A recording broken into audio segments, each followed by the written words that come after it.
A very good afternoon to you. Thank you for tuning in to Metropole TV. My name is Ondiro Ganga, and today we bring you a special broadcast on Budget Statement 2019-2020. Our reporters are out in the field trying to bring you the best that they can to ensure that we break down every single thing in the budget to ensure that you understand it front, back, center, left, and right. Where do we start this program today? We want to bring you up to speed with what's happening. Now, the government is expected to release a statement on the budget today. The budget is approximated to be at least 3 trillion Kenya shillings. And as this program proceeds, we'll be telling you how that money is being disbursed in the different sectors. I'll be joined in studio by a panelist of great experts to review the 2018 budget and try and compare and contrast it with the 2019 budget. But as of now, my colleague Rosemary Kinyanjui from the National Treasury, ready to show you how things look like, because there it's pomp and color. Rotich is expected to make his way to Parliament and release the statement. So let's cross over and take a look at how things look like that side. Thank you, Ondiro Oganga. It is budget day here in Kenya, the 13th of June 2019. And now we are at the National Treasury, where the CS for National Treasury and Planning, CS Henry Rotich, is expected to arrive any minute. The budget tabling is expected to take place at 3 in the National Assembly. But before that, preparations behind me are taking place, trying to get ready with everything from the carpet and the rails. That will be the place where the CS will walk down holding the iconic budget briefcase rather. However, security deployment is still heavy around these areas. As you can see, there are different security personnel from the different security sections in the country. This year's budget is estimated to be 3.02 trillion shillings, which is 10 billion shillings higher than the current financial year budget for 2018-2019, which is 3.01 trillion shillings. For now, we would like to sample some of the views from Kenyans around here and the expectations on this year's budget and what most probably they think will be different. Even I'm afraid of the budget because now I don't know what is going to be read, but I know their budget is a bit higher as compared to other budgets. Natarajia nini bei ya unga itarudi chini, at least bei ya masomo kuna wale wanalia hizo nini government schools zinaitishwa pesa. Tunatumai leo bei pia hizo zenye school fees hiyo ya nini ya shule pia wataondoa hiyo yenye wanaitisha watu. Mimi naomba vile waziri atasoma mambo na budget. Sasa maisha imekuwa expensive, kila kitu ni expensive, so naomba upande foodstuffs at least apunguza kidogo, ndio tuangalie mambo mengine, mambo pia nyumba hizo angalie. I expect an inclusive budget. I have seen women struggling on the streets, trying to get a living, and it was heartbreaking for me. So I was just meditating upon this budget release today, and I really hope that it will be very inclusive and that the common wananchi will be able to get a piece of the national cake. Hawafai kukopa sababu inaumiza mwananchi wa kawaida. Well, to be honest, I'm concerned about the borrowing. It's really concerning because if we now rob Peter to pay Paul, we are looking at something that can be not sustainable, according to me. Well, I'm not an economic expert, but all I can say is we need to be really looking at the red flags in borrowing. I also heard that World Bank gave us a warning about that. We should be very careful. I don't think that this extra borrowing can be sustainable. We need to look at building our own skills, our own talent, our own people.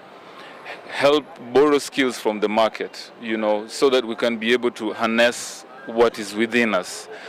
But if we start going outside all the time, the catch is the interests on the loans. They're really growing, and I heard Sakaja speak with Mutula the other night on TV that out of 1,000 shillings, we only remain with 440 shillings from our foreign borrowing. So 560 goes out to our lenders. So what will the country do with 440 shillings when we also borrowed locally as well from our banks, and we also are funding so many projects. And I told myself that if the future budgets would also include reports on what has been done before, I think that will really help Kenyans evaluate what's being spent by this government. Lakini mimi kivyangu sioni kinisaidia. Sababu kama wanajenga reli, mimi mwenyewe sijaipanda reli ama gari moshi. Naendanga na basi. So sioni kisaidia mimi. Ondiro, those are some of the expectations on the street. Some people are expecting that whatever comes out of this budget will mean a simpler life for the Mwananchi. For now, I'll let you continue with the studio interviews. For now, I'll stay put here until the CS arrives, and we will keep you updated.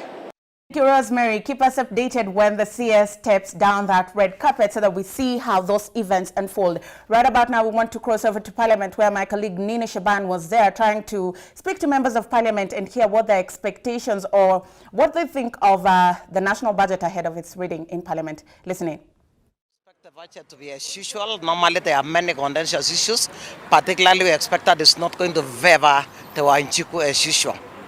And would have expected that this budget be read after we have agreed with the Commission of Revenue Authority. Like we in the Senate, it's only yesterday we met with the Commission of Revenue Authority to look at the most appropriate formula to use. We did realize there are very many other contentious issues that are being used to be able to actually apportion money to the various counties. And one of the most contentious was using the Auditor General's report that some counties have done very well. And then in any case, we wanted to know exactly how some counties were charged as having worked harder than others. And then in addition to that one, issues of using some kind of indexes to charge that there is a region that has got more people that are poverty stricken, or rather below the poverty line. And in any case, we wanted to actually take this further ahead, in this case, to ensure that we have public participating in this so that we can collect more views. And in any case, once there is public participation over any budget, I'm sure it will come out with a more appropriate formula. And that formula in this case will go a long way in assisting us, because we want equitable development in all counties. Well, thank you. It's some of the views from Parliament. Now, I'm joined in studio by a panel of experts, Abraham Kamau, who's an economist, and another gentleman from Ernst & Young, who's a tax expert. Thank you very much for making time. Thank you. A lot of views from the streets, particularly starting with my colleague Rosemary, who was out in the streets. And Kenyans, we were just having this conversation before we came up. Kenyans are slowly becoming an enlightened citizenry, and Kenyans are beginning to pinpoint on the loopholes in the national budget, because the whole financial burden trickles down to the Kenyan. It does. Yeah? It does. I think you're right. The average Kenyan, and the reason he's starting to question is because maybe the pain is becoming unbearable. That's why they start wanting to know, who is this that is causing this pain? And then, so that will start driving the process of people starting to question the numbers and knowing why their unga or their bus fare costs more. So I think it's a step in the right direction in terms of people starting to question why things are the way they are. Nelson? Yeah, I think this is what we need currently, because the situation we are in, there is a mismatch between what actually the Mwananchi wants to be reflected in the budgets that we have and what is being brought to their table. And because of the economic situation, difficulties they are facing, they're beginning to question, to be interested more than ever in what is causing their problems on a daily basis. So I think this is a proper way of getting people to now question more and more what the government is doing. A budget of 3 trillion Kenya shillings and above. Do we need that kind of budget? In my opinion, it could be lower. Yeah. Because if you look at the current budget, Sorry. it's likely maybe 10 or so billion above the other one. So it's almost the same. But we're expecting to raise only 2.1 from KRA. So by design, we are going to borrow another almost trillion from the domestic and from the external market. So I think this model may not be very sustainable for very long. Because even if, and there's somebody who said that in that interview, that said, maybe you need to be reviewing also what has happened in past budgets. Because the question is, these amounts we're talking about, are they all absorbed in a financial year? Do we really need a 3 trillion? In my opinion, why don't we just cut our dress according to our cloth? That means if we did a 2 trillion budget, would be expecting all this money from KRA. Remember, KRA has not hit their target this year. So this 2.1 may be less. So to the extent of the shortfall, again, we'll have to run to the market. And which market is easier? It will be the local market. And then that will bring its own problems that are currently experienced because the government is heavily borrowing in the local market. How sustainable is it to rely on tax to fund the national budget given the Kenyan setting and the state of the Kenyan economy? I think it's challenging because for you to rely on the taxes, you need to expand your economy. And that is not what we are seeing because most of companies are reporting losses. Most of companies are shutting down. So meaning all the revenue sources we get from taxes, income taxes, talk of corporate income taxes, pay as you earn, they will automatically go down, and therefore it becomes unsustainable to fund such a huge budget. But my question is, there is no problem of having a 3.02 trillion budget. But the question is, are we able to finance that? Are we able to meet the need that we need to? It's like we are spending what we don't have. Yes. So we already, as my colleague said here, you already have a KRA that is struggling with a lower target. Now you're giving it another higher target. So are you actually putting on the table what you can able to afford? But I think, let's be honest with each other. Recurrent expenditure of 1.7 trillion Kenya shillings, that's nearly half the budget. If we cut down on recurrent expenditure, then we can afford our budget. You see, we need to have an honest conversation of what is the optimal size of government, because it's consuming most of this. These are mostly salaries and current expenditure, as you call it. Because the more we spend on recurrent expenditure, the less we are spending on development expenditure. Because you see, like development expenditure, we're only doing about 700 billion. Yeah, 691. Yeah. So now, and don't forget, this problem also now has been devolved. We also have very bloated county governments who are consuming another 371 billion. Now, I believe that you can still produce the same whatever you're producing with a smaller government. By smaller government, I mean a smaller autocratic system. But I think until we accept that we cannot continue this way, it is not sustainable. And it is not even moral, because you see, for us to fund this, we have to tax more. And we are taxing more from a declining economy. So all the metrics are wrong. Yeah, so it's just a matter of time. Okay. Yeah. Speaking of tax, last year was a very controversial year, particularly in the tax department, because when Rotich was in parliament, he introduced some taxes that Kenyans are not very comfortable with. Let's listen in to the first tax that he introduced, which was the mobile tax. Richard, do we have the clip? Mr. Speaker, our economy has a well-established financial sector in the region with significant sums of money transferred monthly. In order for the government to get a fair share of revenue from these financial activities and to finance critical government programs, I propose to introduce a Robin Hood tax of 0.05% of any amount of 500,000 shillings or more transferred through banks and other financial institutions.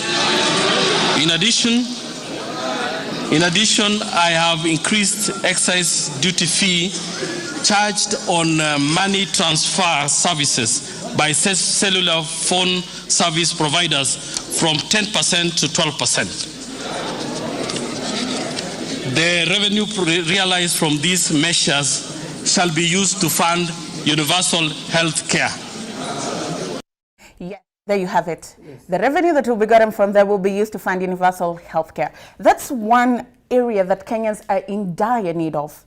However, the means of sourcing for the revenue, what are your thoughts? I think even before I comment on the issue of universal health, you look at excise tax, the history about excise tax. It was meant to be a sin tax, to look at those aspects that has environmental effects, those aspects that have social negative effects. But you look at the things that the last year budget introduced excise tax on money transfer. So the question is, this money, who is it being transferred to? Is the local mwananchi the one who is in the rural. So you start taxing such people, it means they will get less than what they have been getting. So that is already an issue, a disconnect between what the government is doing and what Mwananchi deserves. Then now, talking on the health issue, we have a declaration that we call a Abuja Declaration, which says 15% of your budget should at least go to health. If you look at agenda for the whole of it's about 14 or thereabout % of the budget that we have. There is still a lot to be done in this area. Yep. Abraham?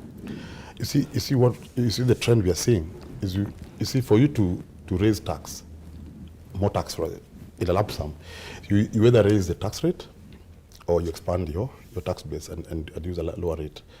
Now, because the tax base is so narrow, what we are doing, we are taxing the same repeat clients higher and higher and higher. And what is reaching now, because the tax is so high, people are busy looking for ways of going around these taxes legally. So why don't we just expand this? Because there are a lot of people who are not taxed. A lot of people are not taxed. So if the tax base is wider, then we can lower the tax rate to a place where self-compliance even becomes easier. Yeah. So expand your need base and try and look for those people who are finding ways around the tax network and those people who are not paying their taxes. And those are many. And you see, there are ways of getting, with the kind of technology we have, with the kind of data that the government has, we can reach those people. Yeah, we definitely can reach them. Because as I say, if you can count them, you can tax them. Okay, Yes. If you can count them, Yes. you can tax Yes. them. Another key area that the government intended to tax last year was the informal sector. That is clip number 4, Richard. And the government was seeking to tax this sector because Rotich said they are expected to just, their turnover, they were being taxed in relation to their turnover. However, they were making way more money, and there was need to introduce a presumptive tax of about 15%. The Finance Act was brought to bill in 2006, and he was seeking to amend it so that the informal sector can contribute more to the tax bracket. Richard, do we have that clip? Speaker, the informal sector in our economy is expansive and remains out of the tax net. The Finance Act 2006 introduced taxation of the sector through turnover tax. However, this system of taxation has largely been unsuccessful, and the level of compliance have remained low due to the profile of the sector. I propose to amend the income tax to replace the turnover tax with a presumptive tax based on the business permit or trading license fee at a rate of 15% in order to ensure that the sector contributes towards the economic agenda of the country. % of Kenyans are employed in the formal sector. So that means over 80% are in that sector. What do you make of this tax? You see, like the result of tax, they tax you at the point where you're taking your business permit. But now that tax presupposes that you have a business permit. You see, and there is the flaw. Yeah. Because you are relying on the county to count them so that you can tax them. So they have to go further and ensure that everybody who's supposed to have a business permit has it, and 2, they are taxed. Because that is a sector. If in the 80-20 rule, we are only taxing the 20. Yeah. The 80 are mostly going scot-free. Nelson? Yeah, I think the idea behind getting taxes from the business license, it was a good idea because of the historical issues of not finding people to bring them on the net. But I think in the age that we are in now, in the information technology, there are various ways you can get people to the tax net. I think we ought to have more robust measures than just basing on business license. Now, the budget has a deficit of over 600 billion Kenya shillings, right? Yes. And KRA has proposed several means that it's seeking to adopt so that to kind of raise revenue. But what is the proper way to go about this? Because there's a deficit and it has to be filled, and KRA clearly has missed its target prior and prior. What will change? You see, the budget has a deficit by design. it's a 3 trillion budget, and only 2 trillion is supposed to be raised by KRA. So we have a 1 trillion deficit from the start. And that is the smallest it can get. It can get more based on by how far KRA will meet or not meet the target. So ideally, we should be working with what we have. But for whatever reason, we've chosen to go the 3 trillion way. Now, that means that the deficit can only be met if we borrow. There's no other way. Now, the question is the composition of that debt and what that debt exactly is going to do. Because if that debt is consumptive, then we lose out. If that debt is productive to an extent that it's able to pay for itself, then we are good. How many times has debt done that in Kenya, Nelson? We actually, I don't remember any of the debt that we have borrowed. We can say it's repaying for itself. So it's an issue that we need to discuss. Yeah. Big Four agenda gets 450.9 billion Kenya shillings. The government is intending to kind of implement some of these projects and have the effect trickle down to Kenyans. However, 450 billion budget vis-a-vis the progress and the projected economic impact of these projects. You see, Agenda 4 has 4 items: affordable healthcare, housing, and there's food security and manufacturing. Now, if we start with, for example, affordable housing, you can see the way they're going around it. Okay. You see, affordable housing is best delivered by private sector. Because government, given the time that they have, even if the money is available, they're not able to finish whatever they want to do. It's better if this budget proposes certain tax breaks to this sector, especially the production of the main inputs like cement, power. If those were given good breaks, and those companies that are coming in to do 10,000 units and above are given even corporate tax breaks, then we will not even be able to control the inflow of those companies. They'll come on their own. So, and ditto for the rest, something like affordable healthcare. Affordable healthcare, we have NHIF receiving massive checkoffs. But why aren't we getting there? Yeah, that's the question. And don't forget, again, this is a devolved function. Yes. So we have that, again, that problem of one person setting policy and one person implementing. And then we have a challenge. Speaking of tax reliefs, the government has been very vocal about giving tax reliefs. Rotich said in the housing sector, they're giving a 15% corporate tax relief to any investor that comes in and develops 100 units and above. The government is giving land to investors to invest in, for example, in Naivasha, in the special economic zone. Are these incentives going to give the Big Four agenda the kind of kickoff that it deserves? Yeah, I think those are the measures that we need to be looking at, because all you need, the Big Four is a blueprint that the government is using to spur the economy.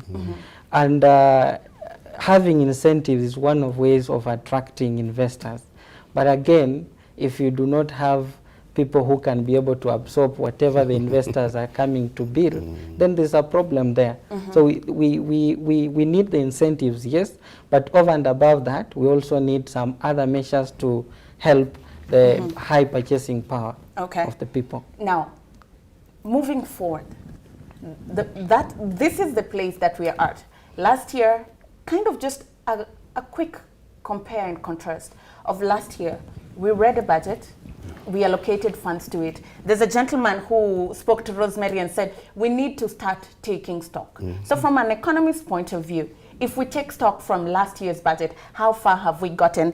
And where are we, so we can say, come 2019-2020, this is where we're picking up the baton and picking up the race?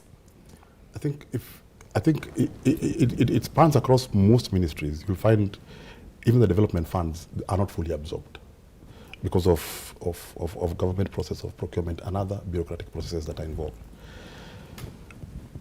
We have got very good blueprints, very good planners, and very good ideas. But so when I say the Big Four has been given certain money, it's a good thing. But where we have a problem is where my rubber meets the road is at the implementation process. How do we implement housing, for example? When you say affordable housing, what do we mean by affordable housing? How are we going to execute it? When you say affordable healthcare, how are we going to execute it? So it's the how. Because the money last year we allocated money. We're probably more or less just where we were last year. So we need to decide, to, first of all, take stock and say, why didn't we move the way we were supposed to move? Then now do it better this year.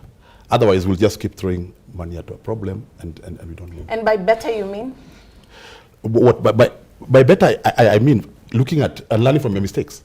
Yes, if you did it wrong last year, do it better this year. But that can only come if you do a proper stock of what really went down last year, especially on those 4. Nelson? Yeah, I think we need to take stock of what we have been doing with the previous budget.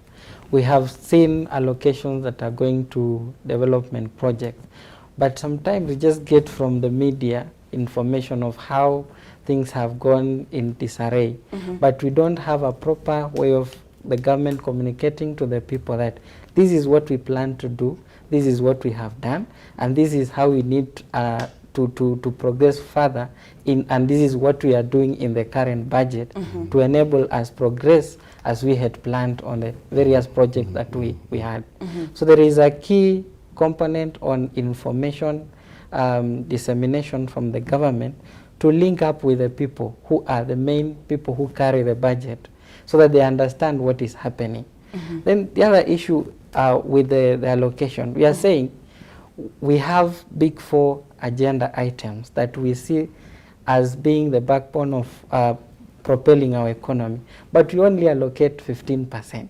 What we are saying, we put in 15% to get 100%, which is not sustainable. But Siasinga will argue with you and tell you, anytime the government tries to do more, he said they introduced the 1.5 levy, it was fought off. It's because of what we see. What are we using on that money for? People don't see the value for the money that you're getting. Take an example of what we borrow. You hear scandals here and there, so people get discouraged. That's why we fight everything that comes in terms of getting something from our pockets to the government. We will fight it because we are not seeing the real value of our investment into the government. And at the end of the day, we are just saying, please talk to us, tell us how much we spend on this. This is what you gave us, this is how we spend it, but we always hear it's scandals, we've lost money. So how comfortable shall we be as Kenyans to give more if we are losing money? Hold on to that thought, gentlemen. Does the government take stock? But Kenyans are taking stock, and Kenyans are beginning to question every single move by the government. That's why you're seeing different Kenyans out in the street, speaking to my colleague Rosemary Kinyanjui, questioning every single financial move that the government is making. But while we take a break and we take stock of how far we've come and what the budget has done for this country, we would like to take a short breather. And when we come back, we'll be joined by Stephanie Wassa just to take a look at what you're saying on social media, because all this concerns you. It's centered around you. You are the taxpayer. So we'd like to know what you're thinking, what you're saying. She'll be here sampling your views on Facebook, Twitter, Instagram. So be sure to log on to our social media platforms at Metropole TV KE across all digital platforms. We'll see you shortly.